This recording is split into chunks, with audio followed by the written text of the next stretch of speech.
অনেক দিন আগে এক গভীর জঙ্গলে একটি খরগোশ বাস করত। সে খুব দ্রুত দৌড়াতে পারত এবং তার গতি নিয়ে খুব গর্ব করত।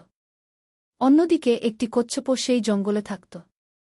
সে খুব ধীরগতির ছিল এবং সব কাজই ধীরে ধীরে করত।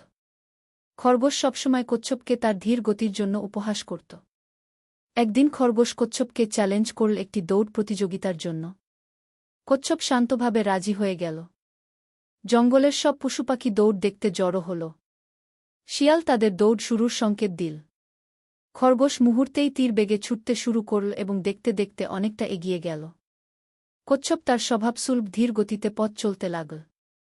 খরগোশ যখন দেখল কচ্ছপ তার থেকে অনেক দূরে পড়ে আছে, তখন সে ভাবল একটু বিশ্রাম নেওয়া যাক। সে রাস্তার পাশে একটি গাছের নিচে শুয়ে পড়ল এবং কিছুক্ষণের মধ্যেই গভীর ঘুমে তলিয়ে গেল। এদিকে কচ্ছপ কিন্তু একটানা হেঁটে চল, এক মুহূর্তের জন্যও থামল না। ধীরে ধীরে সে খরগোশের ঘুমন্ত অবস্থার পাশ দিয়ে এগিয়ে গেল। যখন খরগোশের ঘুম ভাঙল, সে দেখল কচ্ছপ প্রায় দৌড়ের শেষ প্রান্তে পৌঁছে গেছে।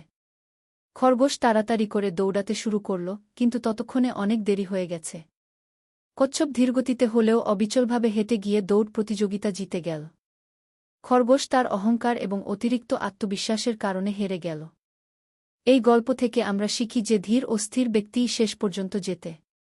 জীবনে সফল হতে হলে দ্রুত গতি নয়, বরং ধৈর্য, অধ্যবসায় এবং অবিচল প্রচেষ্টাই আসল।